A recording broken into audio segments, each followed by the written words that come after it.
All right, for those of you who have seen some of my other courses, the heavy improvisation courses, and I talk about the modes and things like that, you may remember that term heptatonic arpeggios. It simply means that you take a scale, which you typically view in intervals of seconds, meaning adjacent letter names, and you align the notes in thirds. Now, the reason you want to do that is that it instantly reveals this tertiary harmony concept. You'll see everything in terms of double stops of thirds that connect, triads that interlock, seventh chords that interlock, blah, blah, blah. It goes on and on and on. So we're going as far as we can go because we only have 7 notes in our scale. They're heptatonic scales. So if we align the intervals in thirds, and we play all 7 notes, we're going to get a 13th chord of some sort. Here we're in the Dorian mode because we have a 1, a flat 3, a 5, a flat 7, a 9, an 11, and a 13. If you condense it, it's 1, and then you have 2, the same as 9, flat 3, 4, the same as 11, 5, 6, the same as 13, flat 7. So you have your C Dorian mode. It's mode 2 of a B-flat major scale. It can also be viewed as a C major scale with a flatted 3rd and a flatted 7th. So quick review. Here's your C minor chord. If you want C minor 7, you played E flat over C. That gives you every other note, 1, 3, 5, flat 7. If you want C minor 9, you stack another 3rd on top, right? You know that principle? So now we have 1, flat 3, 5, flat 7, 9. If you want C minor 11, you've got to do that big handful thing over here. So look what we have on top, and you're starting to see these triads. So if I want the 13th, minor 13th chord, I've got to go and get the A up on top. So here's my heptatonic arpeggio in terms of triads. Remember, it's every other triad of the B-flat major scale. I'm starting on 2 because Dorian is the 2nd scale degree. So I have the 2 chord in the key of B-flat. I have the 4 chord in the key of B-flat. The 6 chord in the key of B-flat, the 1 chord in the key of B-flat, and then I have the 3 chord in the key of B-flat. Now, if I was on a piano, I could use 2 hands and play all of those, and I would see each triad interlocking with the previous triad, 2 common tones. So on the guitar, we want to see this in terms of chords. You can run it 6 notes, right? That's as far as you can go if you're playing 1 note per string. So if I do this, I go root, flatted 3rd, 5th, flatted 7th, 9th, and 11th. And see how I just use my little finger because I want to see it. I'm not bound to any finger. It could have been any finger, right? And then I need to capture the 13. So there's going to come a point where I have to put 2 notes on 1 string. Well, when we did this, we lost our 11 when we went to the 13, meaning if I wanted to let these things sustain. So what's the bass player doing?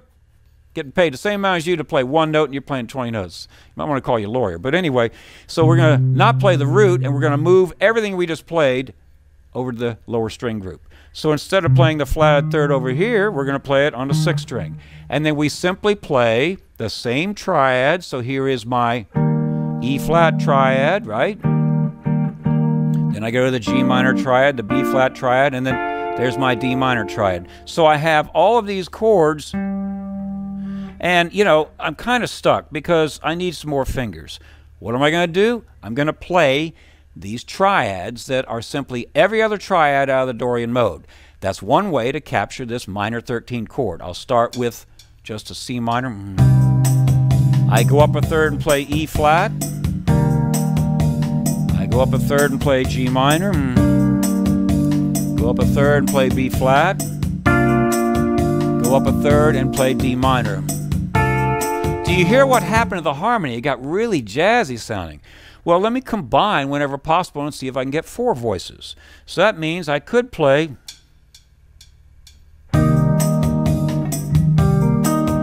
Now that's my E flat chord, right? So what I've done, I had the E flat, and then I just doubled the E flat. But I'm not blending 2 triads together. I need to play E flat major 7. So now I've got C minor 9 because I'm playing an E flat major 7 over a C bass. You learned that a way back.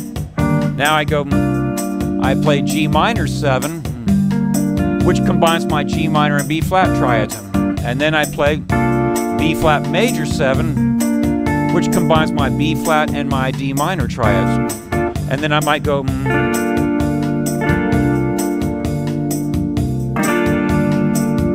So So see what I'm doing here? I've got my thumb capturing the E flat, index finger's playing the G, and I'm brushing with my little finger. So when I play against the C bass, I've got this big C minor 13 chord. It's the same thing as the C Dorian mode, but if I play this, you're hearing it as a scale because I'm playing the notes in intervals of seconds, adjacent notes. But if I play them one at a time in thirds,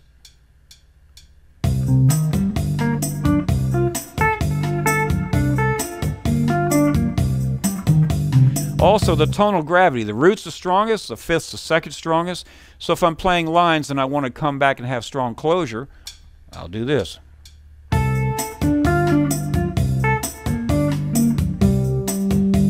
See how strong it was as opposed to.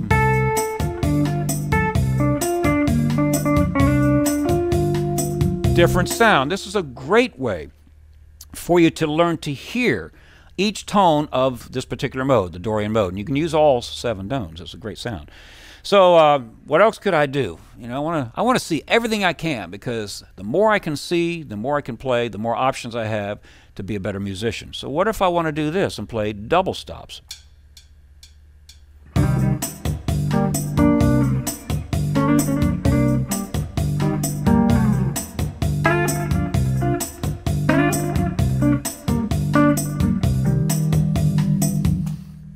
Another way to play it, I could play every other string. Isn't that cool? It just changed the whole vibe because your chord structure is not just an interval of a third. Okay, now I talked about in the beginning of this particular lesson about the minor 13 chord. I said that it is the chord that consists of all 7 notes of the Dorian mode. The Dorian mode is a very common minor tonality. You're going to use it a great deal. Now I know that this particular lesson is titled a 1 minor 13, but I feel compelled to tell you something that'll serve you well here. That's assuming that you're playing over a C minor that's functioning as a 2 chord. But let's say you had a progression that went.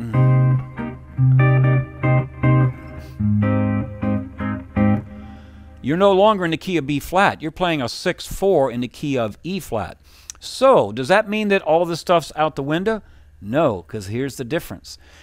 The Dorian mode has that natural 13 or natural 6. The Aeolian mode has a flat 6. So everything, here's the little gem for this particular lesson.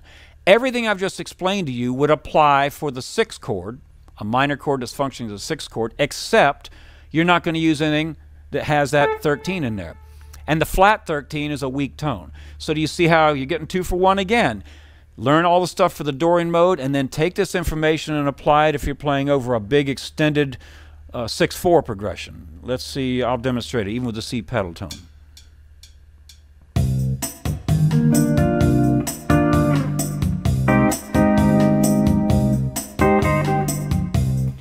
Now my bass line is going root 5th. That didn't serve well when I was on the A flat. If I just had a common, let me see if I can find one here for you.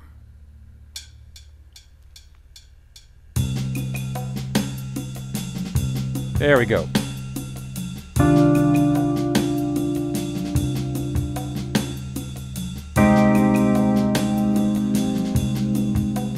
I'm playing C minor 9, C minor 11, and then I'm going to an A flat major 7 chord because C is the 3rd of that. So I'm playing a 6/4 progression in the key of E flat.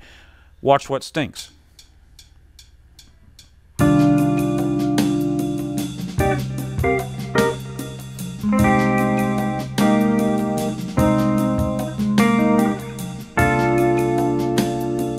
Hear what happened? Because I played that A note in there, I just took us out of the key of E flat. Now you might say, well, that's kind of a cool sound, it's pretty jazzy. Well, be aware that you got to know how a minor chord is functioning. So when you listen to some jazz stuff and you have a minor chord, you got to hear whether it has the potential for a natural 13 or the flat 13, meaning Dorian or Aeolian. Sometimes it's ambiguous, sometimes you can encompass both, but I just wanted to point this out because my job is to teach you this information in terms of theory and how to see it on the neck. You got to go make music with it.